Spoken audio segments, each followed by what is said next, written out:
Good afternoon, good evening, or good morning to you all from wherever you happen to be joining from today. I'm delighted to welcome you to this discussion. My name is Angie List, and I lead the Wiley Corporate Solutions business in Asia Pacific. And every day our team works with medical affairs leaders who are grappling with a challenge that I suspect many of you are facing too.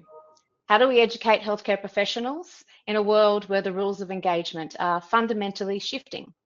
On one hand, we have established clinicians who have built their practice on peer-reviewed journals, conference symposia, and structured CME programs. They trust what's familiar, what's been vetted, and what comes through established channels. These approaches haven't just served them well, they've defined the standard of care for decades. And on the other hand, we're seeing a growing cohort of digital native healthcare professionals who've never known a world without smartphones, social media, and on-demand learning. They're watching clinical explainers on Instagram during their commute, joining case discussions on X, and learning procedural techniques from YouTube. For them, learning isn't confined to a conference hall or a PDF. It's fluid, social, and increasingly peer-to-peer. And here's where it gets interesting and challenging for those of us in this space. Both groups need credible, evidence-based medical education, but they're not always looking for it in the same place or in the same formats. The question we face is, how do we evolve to meet clinicians where they are without compromising the scientific rigor and credibility that makes medical education so valuable in the first place? It's not as simple as repurposing a slide deck into an Instagram carousel or just putting a webinar on YouTube. We need to think critically about what truly drives knowledge retention and practice change across the different formats, where new approaches genuinely add value versus where we're just chasing trends, how we measure impact in ways that matter, not just the engagement metrics, but real clinical and patient outcomes. And crucially, how we design education that's inclusive of the different learning preferences while maintaining the highest standards. I'm delighted to bring you this discussion today with Next and Wiley, and today's panel brings together three very different vantage points. Dr. Azman Chowdhury, who bridges the worlds of clinical medicine and digital content creation as a clinician and digital influencer with hundreds of thousands of followers. Dr. Andrew Doherty, a senior NHS cardiologist with extensive medical education and clinical research knowledge, who sees these learning shifts playing out on the front lines of clinical practice. And Sian Neller, Director of Global Content Design and Delivery at GSK, who has decades of experience translating complex science into impactful narratives. Over the next hour, we're going to explore how to bridge these generations thoughtfully, how to innovate with intention rather than just following trends, and most importantly, how to keep what matters most, scientific credibility, clinical relevance, and meaningful impact at the centre of everything we do. So let's dive in. Sian, we'll start with you. From your perspective in global medical affairs, how have these shifts in clinician learning behaviours changed how you think about educational strategy and content design and delivery? Yeah, it's a really challenging but exciting time. So we've got a growing number of junior doctors. And I was reading something the other day that, a third of the global doctors are 55 plus. So we're probably going to have, some of those doctors retiring soon. So we've got a growing number of kind of digitally savvy, mobile first HCPs. So really, as a medical affairs professional, I need to kind of look at where HCPs are going and their kind of, how they're consuming information when I'm designing my educational strategies. So added to that, I think our two doctors can confirm probably that there's increasing time pressures on doctors. So they don't have a lot of time, and that's shrinking, by the year, I would say. So most of the doctors now, as you say, Angie, kind of mobile first, kind of digital first, kind of educational content. They're looking for fast, credible, and accurate content as well. So when I'm designing or I'm reviewing as a medical affairs director, I'm reviewing kind of proposals that are coming in from IME providers. I'm really looking for kind of layered learning pathways. So short form, that kind of brings people in, and then more deeper modules that kind of give more details. So yeah, that's kind of where I'm moving with my designing kind of educational programs. Yeah, so it's exciting times. It is. Andrew, can I defer to you for a question? What differences have you noticed in how junior doctors or newly qualified clinicians are learning compared to what you would have seen 5, 10, 15 years ago? In the past, I would go into a room with 100 people, and we would have a PowerPoint slide deck. You would deliver your slide deck. You'd have some interaction, and at the end of it, you'd have some takeaway. That doesn't happen as much now. Much more, you'll see junior doctors picking the best lecture. They can pick any lecture they like from anywhere in the world. Why would they pick me when there's a better version of me somewhere in the world that has a deeper understanding? I'm only entertaining talk and more up-to-date information. So they can pick the best lecture on the subject anywhere in the world. And then they will split their screen into two. On the left-hand side, they will double speed. So they will watch the lecture at 2 times speed. And on the right-hand side, they will take notes as they're listening to 2 times speed. And every so often, they'll pause it.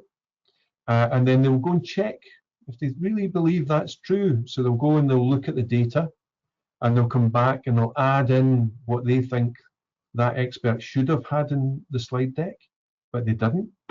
And in the 1 hour that I would have delivered that lecture, in that same 1 hour, they'll have seen a better lecture, and they will have made their own notes, and they will have added to their own notes.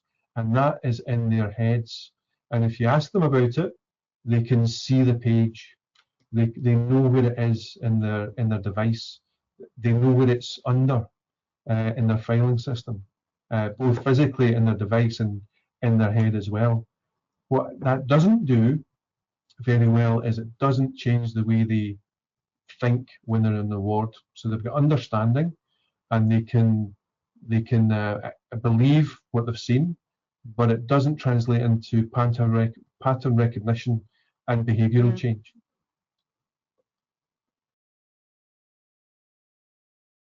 And Asman, let's hear from your perspective from this. You bridge two worlds as the clinician and content creator here.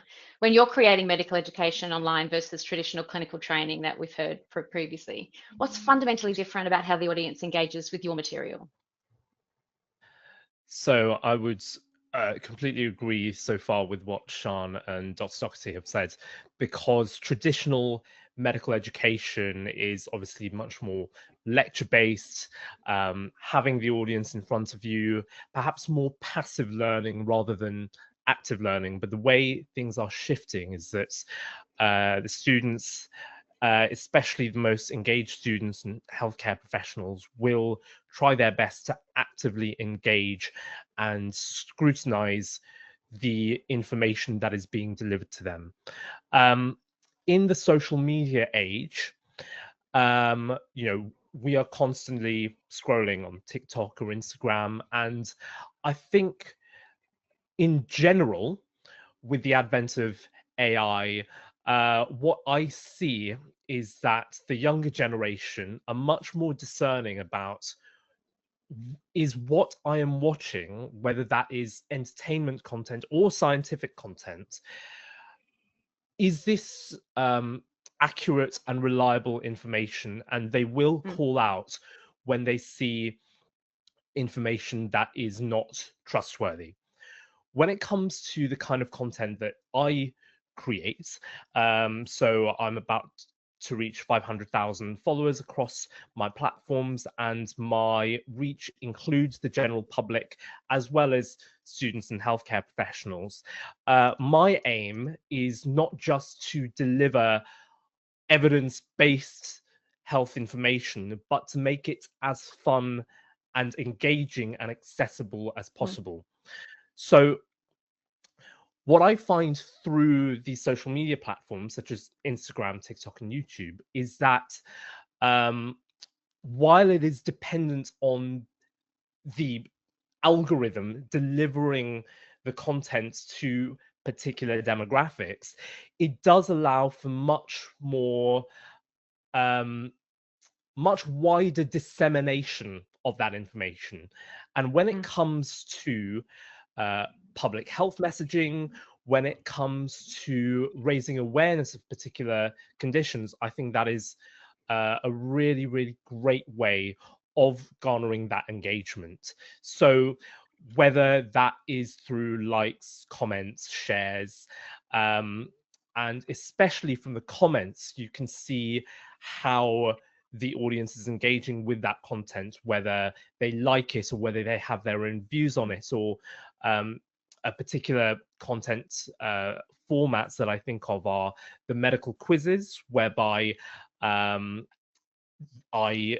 make the questions harder as they go along, which get a lot of views and engagement because it's interactive.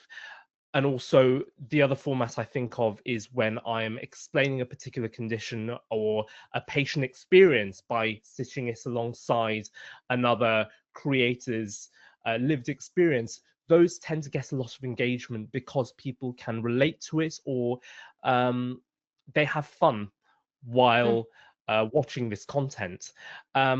And I think that's where the difference lies compared to traditional medical education, which is a lot more didactic in terms of the delivery and format and the expectation of absorbing the information and regurgitating it later.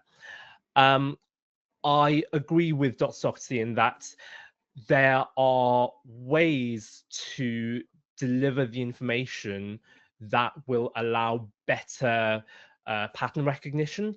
I think that all of this is still so new that medical education via the internet, social media, isn't readily translating to better clinical practice in the doctors on the wards today. And I think that we have a lot of cross collaboration left to explore in order to really embrace this new era of medical education and make it effective for creating better doctors of the future and better patient care.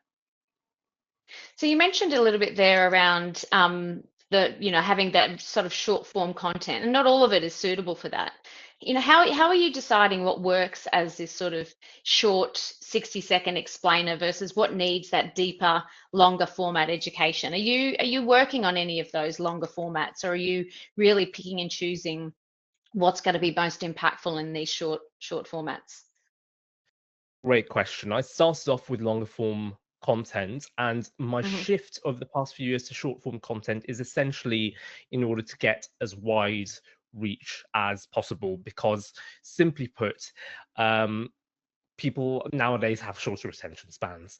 Having said that, the trends that I'm seeing across these social media platforms are that the content is getting back to the long form content in terms of reach and engagement. So especially among the younger generations, Gen Z, they are focusing more on getting away from, in their words, brain rot, which is short videos that don't necessarily add value to their lives or experiences or their learning. They would much rather engage in the storytelling and learning experience of long form videos. We're seeing that shift. When it comes to the short form content that I create, I want to make these bite-sized pieces that are suitable for whether it's busy clinicians, busy professionals, or even a younger audience, so that they get that bite-sized piece of knowledge. That is exemplified by my medical quizzes, for example, even the very short 15-second snippets where I will just describe a particular condition in a sentence or so, or even the 70-second explainers where I will go into slightly more depth. Needless to say, that has to be done so carefully because the danger of short form content is lack of nuance. And I think that is where long form content is not only necessary, but will stand to thrive, especially on somewhere like YouTube, where people are actively searching for evergreen content that will always be relevant. And hence my focus is to go more towards long form content. And an idea of Hype, for example, is as a GP trainee, when I fully qualify, I'll have 10 minutes per appointment. What would be really useful is to have a bank of videos that I can send to my patients and say, here is a 7 to 8 minute video about the condition that I've diagnosed you with.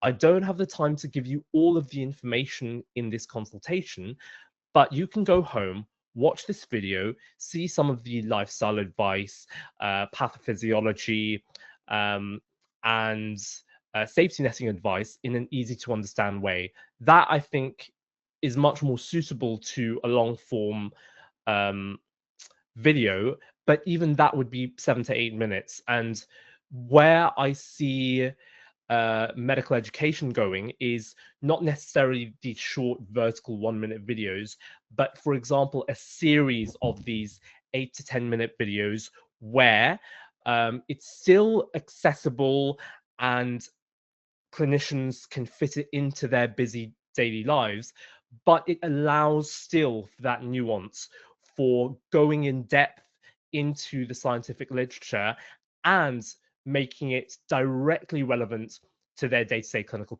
practice.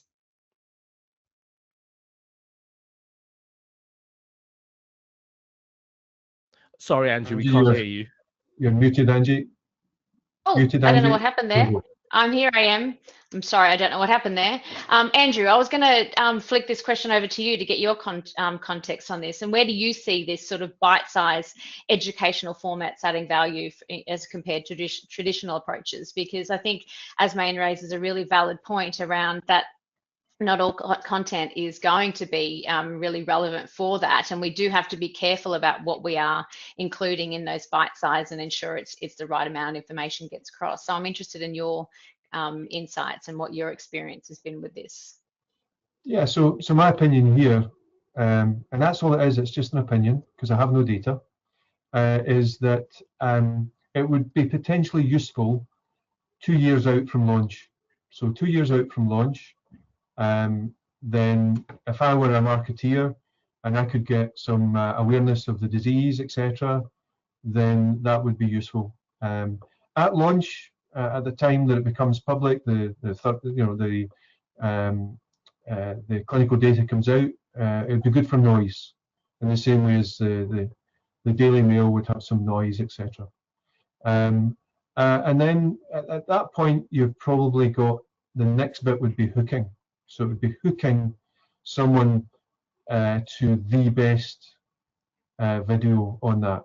Now that might be the women in Bigham's hospital in Boston who have all the data and a nice question and answer. So I would see it as disease awareness, noise, and hooking. And Sian, what about your perspective from industry? You know, do you foresee a landscape where platforms such as TikTok can become the go-to place for industry-sponsored IME, or what challenges do you foresee in this with this bite-sized content being out there? I absolutely think that TikTok could be the next big place to go. We have to go where the HCPs go, you know. So if the HCPs are going to TikTok to get their, you know, bite-sized information, then we have to be there. And I think as with anything medical and pharmaceutical industry, we do have to kind of be careful what we say, and everything has to be referenced. It has to be credible still, you know, it has to be evidence-based. And I think the challenge with short form, I completely agree, is that there is no nuance. So I would say we have to be even more so make sure that the references stack up by what we're saying. So I completely see a place for TikTok, but I don't think it's the end place necessarily, although you can do longer 10-minute videos on TikTok, which I think makes it a bit more preferable to Instagram. So yeah, I think with industry, it's more about sort of moving, making sure that we have we're set up really with SOPs internally so that we can make sure that adapting to this growing and emerging channels is possible. How do you ensure that the scientific rigor is maintained when medical education moves beyond the traditional formats? And what compliance considerations do you need to be aware of, or quality frameworks are essential? As I said, like I think even with some of these non-traditional channels, it's not about the channel really. It's about, is there a reference to support those statements that you're saying? Is it fair and balanced? Is it transparent with who's supporting and who's funding? All of those things still apply, even if it's on TikTok, it's on YouTube. I think that's exactly the same. So. And I think the other thing is I think as a medical affairs representative of Pharma, I think we really could be partnering more with societies and providers like yourself, Angie, and credible HCPs as well, to kind of that kind of almost ensures really that this is credible content as well, because you're working with those expert societies. And I think even if we're using some of these newer channels, we still have to make sure that there's certain guardrails in place around, making sure that we can make those claims that we're wanting to make, and that it's fair and balanced, and there's references to support those statements. I think it's exactly the same as if it was a manuscript, essentially. Absolutely. Andrew, for you, what would you say are the non-negotiables you look for when evaluating whether medical education content is trustworthy or clinically useful? I found it interesting you mentioned that what you're noting today is some of these junior doctors are hearing someone say something and then going and checking. Is that right? Do I trust this? It seems like credibility is still king when it comes to content. So, what are the things that you look for? How do you evaluate whether it's trustworthy and, importantly, clinically useful? So the first thing that attracts me just now would be the name. So what are the things I've looked at recently? It would be Brunwald Says. So there's a nice editorial for Brunwald for heart failure recently. If it said John Smith, I wouldn't have looked. So there are certain people where they're just trustworthy. That person's trustworthy. John McMurray for heart failure, I'm going to look at that. I'm going to go and, even if it's this is sponsored by so and so, I'm still going to go and look at. So there are individuals that will attract me because they are the very best in the world at what they do. And then after that, it's then the data. So I said to you earlier, I gave you an opinion earlier, but I said I don't have any data. But when I look at the science, I just need the data. And then it's the hierarchy of data. So I'll look at the data, I'll look at the design, and the first thing I look at is mortality, because I want to know, it's very difficult to fiddle your mortality. The patients are either dead or they're not dead, because after that you've got composite endpoints with definitions within the composite endpoints. And I'll be very suspicious about compositions that are different from traditional composition or definitions, etc. So I'm attracted by trusted sources based on their clinical research in the past, and then when I get the paper, I look at mortality first, and then are the composite endpoints correct? Have they been changed for a reason? And then I'll look at the rest of the paper to see whether it's applicable to my population. Mm-hmm.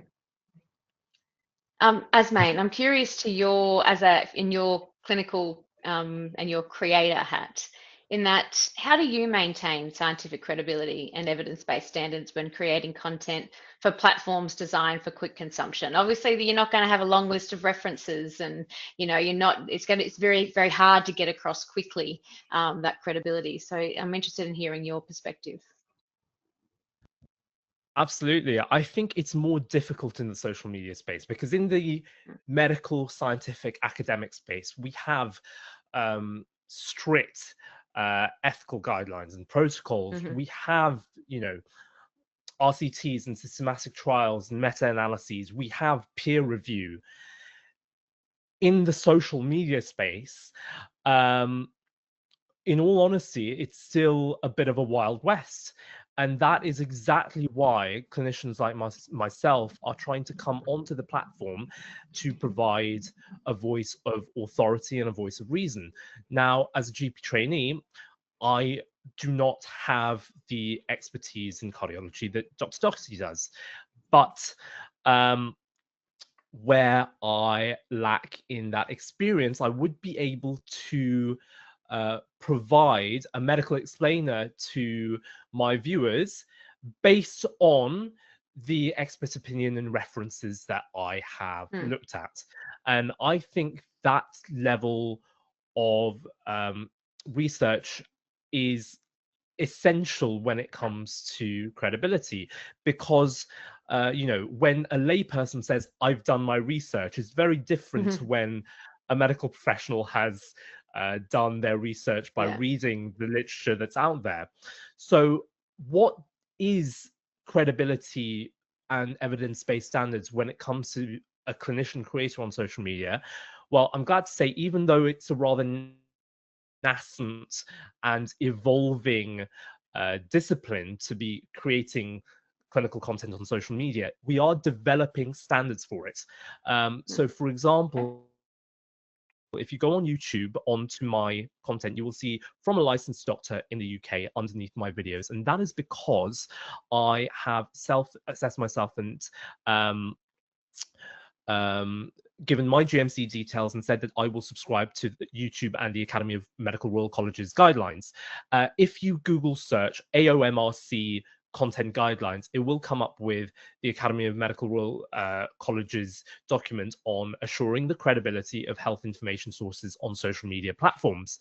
And that is based on the NHS content guide for their standard for creating health content, as well as patient information forums guidelines on high quality health content. So I'm also an individual, a trusted information creator, because I've been self-assessed through an audit process by Patient Information Forum. So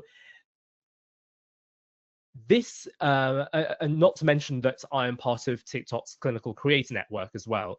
So there are in development these communities of practice, but also these guidelines from trusted sources about how clinicians like myself should follow these particular guidelines and protocols to be able to make high quality evidence-based videos. So it's not nebulous anymore about what good health content should look like. It is now there in writing, and I'm glad to say I've had a meeting with the GMC. They've been very happy with the content I create. There are, some clinicians out there who are less trustworthy, as Dostoevsky mentioned. You see some names, either you feel that you trust them based on their track record, or you know that they are less trustworthy. Those who are more trustworthy, I find, are within my community of practice. They do subscribe to these guidelines, and they create content that is in line with them, that obviously does not bring the profession into disrepute, but is genuinely in service of public health and our patients. So I won't go into the nitty-gritty of those guidelines, but they are available for everyone to search, and as evidence that this is the ideals that we should all be aiming for. It is, and it's good to know that those sorts of regulations, and even if it's, like I said, self-regulations, are there to really ensure that we continue to establish credibility, because misinformation is a huge, huge problem out there. I want to talk a little bit about impact of these, though, because it's one thing to get a lot of people watching content or engaging in content, but then how is that actually improving patient outcomes? Sian, I'd like to get your perspective on metrics, because most IME programs, we can easily track the views and clicks, but they don't often tell us if the clinicians actually change their practice, has actually taken that information on board and resulted in improving the way they deliver care or treat patients and then improved patient outcomes. How should we be measuring whether these educational initiatives are creating clinical impact? And if we are going to move towards delivering things on TikTok and YouTube and these shorter form content, how are we going to continue to track that impact, do you think? Yeah, I mean, as I personally, if I'm reviewing proposals that are coming from providers, or or in all of my kind of internal education, I'll try and do programs where they're at least designed at the Moores level 5, so where you're really looking at performance. So are HCPs making different decisions in their practice? So I think that's really important. So because I think we owe it to HCPs and their time to actually make sure that their education is really good and is actually going to help them in their clinical practice, ultimately helping their patients. So I personally will look for programs that kind of are at that level, and I think you can measure this by kind of pre and post knowledge checks. I think how to do those, I don't necessarily have the answers. On a 60-second video, it's a bit tricky, isn't it? Exactly. Yeah, it is tricky, but I suppose if that's the hook, then on the longer form content, then you can do these case-based kind of, you can do case-based video, interactive videos, all kinds of things like that. So that could be where you're kind of helping them to kind of implement some of those learnings. And also doing some follow-ups, so behavioral kind of assessment follow-ups. Those are the kinds of ways that you can really try and understand, if there's been some behavioral change. But it's not always easy. I mean, there's lag measures that you can look for, obviously, like whatever it is that you're doing, whether it's to try and improve diagnosis of a certain condition, then has there been some lag metrics around improving earlier diagnosis, or has there been some improvement at a societal level? You can look at those lag measures, but really it's just you're looking for kind of behavioral questions and trying to sort of assess whether there's been some kind of change in behavior. We've lost our chair, so I'm going to comment on what you've said. Yeah, so go for it, please.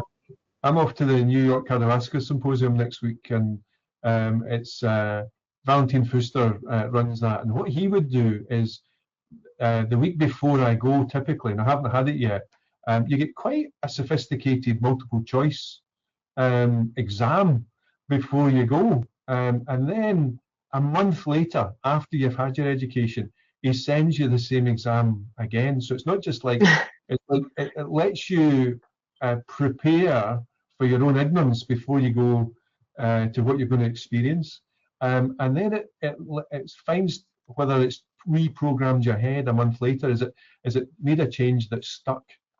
And so I could imagine a scenario where we get a 10-second flash that says, would you like to reduce your heart failure patients' death rate by 20% and readmission to hospital by 40%? I know how, follow the link. And you could have it gamified. You could have got, here's this interesting patient, what would you do? And here's some new information you need to know. And then we're going to look at the same patient again. What would you do now? Thank you very much. So I can tell that you're now doing something differently. And is there any concerns about why you would not do this in your own practice? Leave it in the comments, please, to refine it. So that you could definitely do some of that, and it wouldn't cost you a lot of resource. I'm interested in, yeah, I was going to say, I want to unpack that a little bit more. I think what you were saying was really interesting. I'm curious, what kind of is going to generally get your interest with those sorts of things? I think what you said was almost a little bit provocative. Do you want to know how you can, improve this outcome? I think I've seen some examples where it's almost like testing people, suggesting that they maybe are failing. Like there are 9 out of 10 doctors don't know how to do this. Are you one of them? And that sort of tends to get people, oh, I want to see if I'm one of them. And what is your sense of what are the sorts of hooks that do you think are really going to draw doctors in? from that perspective? Is it pitting them against not knowing something, or what are the drivers, do you think? So with a live audience, I would start off with, how did you get here today? And the last answer would be helicopter, and 4% would say helicopter. So then you would get an interaction, and I would tell them it would be 4% before I'd reveal the answer. And it would be 4% because it almost always is. And so you got to know your audience. You got to know, who are your audience, what do they think, and how do I change how they think, and what are the examples, and what is the language. Huge, powerful use of language as to how you want to change how people behave. The simplest would be atherosclerosis, which would be, you'd need a statin for that one. And atherothrombosis, you'd need an antiplatelet. So you can use the language is powerful, practicing the patients. So these are the scenarios. This is what we used to do. Here's the new data. This is what we're going to do in the future on the exact same patient. That is very powerful. Asmain, you must see the analytics on your content. What patterns have you noticed about which types of content lead to really meaningful engagement and potential outcomes versus just the superficial interaction and the likes? So I think you will probably expect my answer in that it is very difficult. Yeah.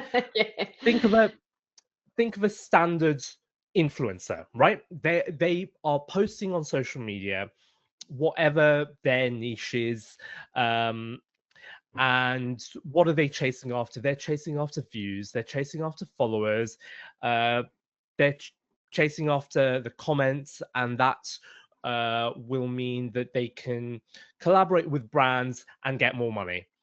That is a standard influencer's mindset. So that is why, for a standard marketing agency, those kind of metrics are useful. The views, the comments, the shares, how many clicks the influencer gets to their product to sell more of them. And, on the other hand, for us clinician creators, we know that those metrics alone are not sufficient.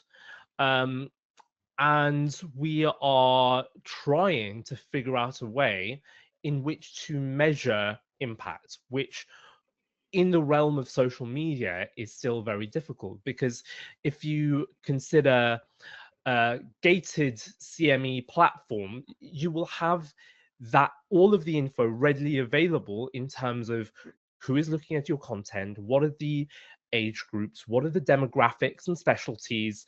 It's much more neat and tidy, whereas social media isn't. So there is that caveat of I don't really know who my content is going out to necessarily, and yet there is the scope for such incredible reach.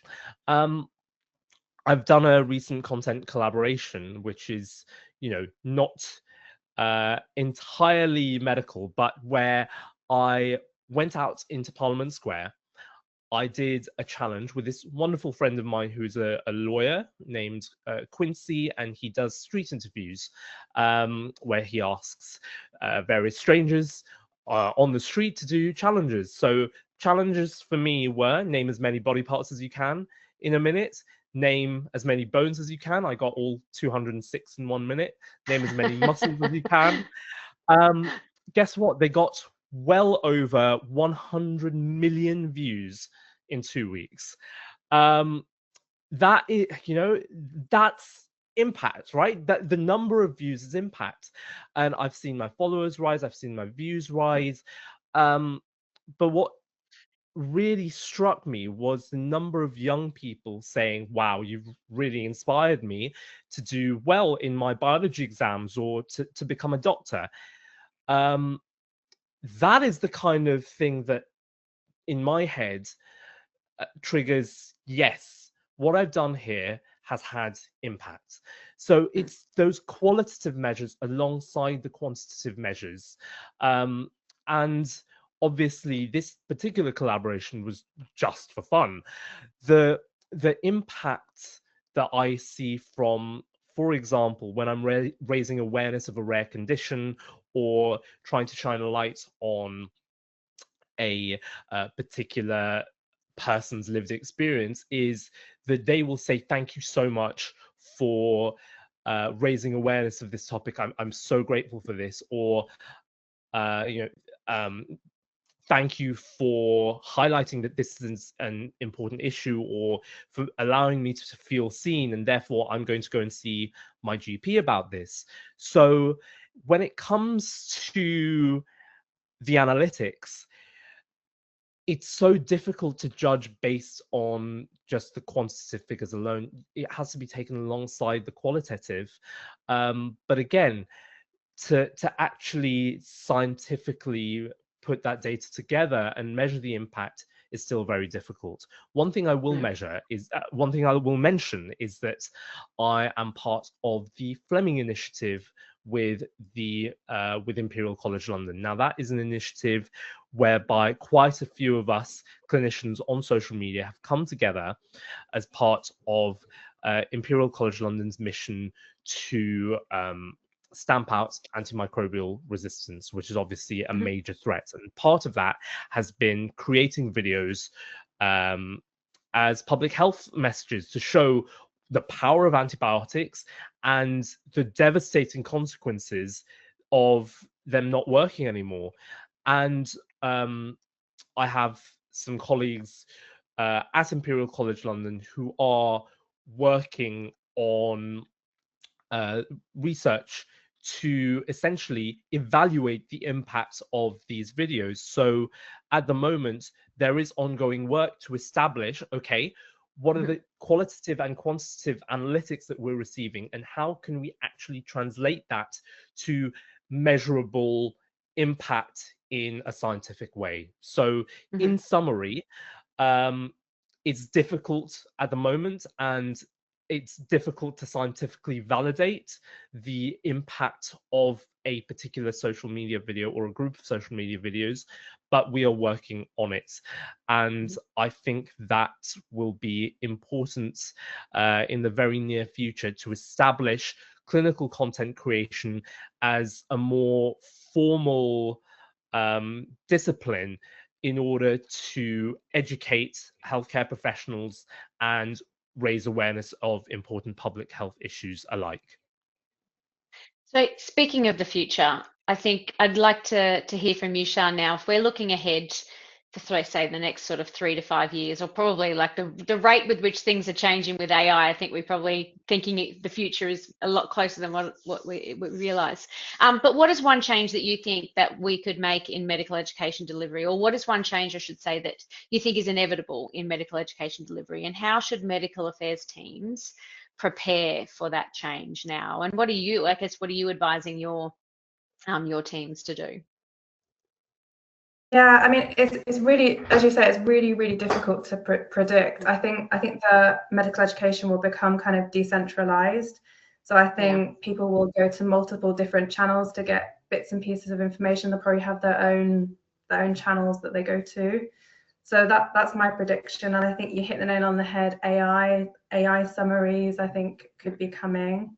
So I think something that I say, and this is why I'm taking full advantage of this opportunity where I actually hear directly from two doctors, is to actually speak to the audiences, you know. And I'm not talking about, I think as a global medical affairs, we tend to speak to very, very senior, tend to be older kind of medical professionals. And I think we need to be speaking directly to the younger generation of doctors and asking them kind of, where do you go to get your information? You know, like, what's your preferred channels? How do you like to receive the information? I think we really need to be speaking more with younger HCPs just to see where they're going and kind of take some learnings for that. So my piece of advice to our audience is actually to go and speak to, say, 5 HCPs who are kind of rising stars and younger, and who are really like on that learning journey. And I think we don't do enough of that, and we probably should do more. So that'd be my one takeaway. Dr. Doherty, what would be your advice to those in medical affairs that are looking to deliver medical education to these, multiple generations and multiple touch points? What would you recommend that they focus on as they're looking towards the future for medical education? So my thoughts are that if you can get 1 million people interested in bones, how do you convert that into all 206 of them? How do you convert that into a link to the local charity? So if there's a UK charity in arthritis, for example, and I've got 1 million views, can I get it to my charity partner that I can support with my product, because I've got that product? Difficult for me with a product to support directly someone that's doing 10-second videos on Parliament Square, but he will get his monetization from the platform, and because he's got monetization from the platform, he will remain independent. So he'll never be tainted by pharma money. But there's, can I get him to? How do I persuade them that directing people to appropriate charities from his 10-second slots would be a good idea? Different part of him, I would say, I quite like the idea that he's doing 7 minutes. With 7 minutes, I can start to change some behaviours. I'd love him, if I meet him in 5 years' time, to be sitting down doing full 30-minute chats with the guy that's just presented all the data.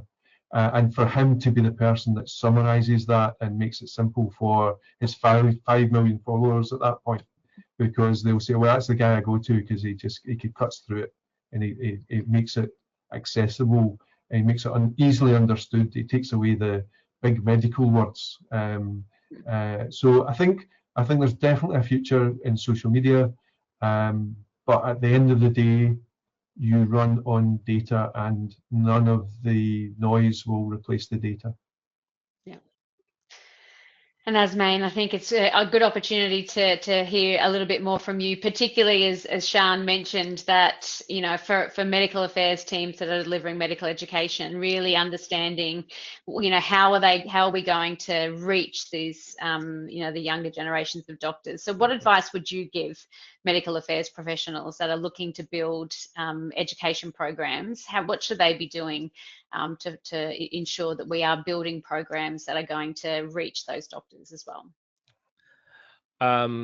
Angie, in all honesty, I couldn't agree more with Sian and Dr. Doherty in terms of the way that things are going. I will parrot on ad infinitum that we need to listen to the younger healthcare professionals who are, say, younger millennials or in Gen Z, who, if not the decision makers of today, will be the decision makers of tomorrow. We need to think about how to get through to them in the channels that they prefer.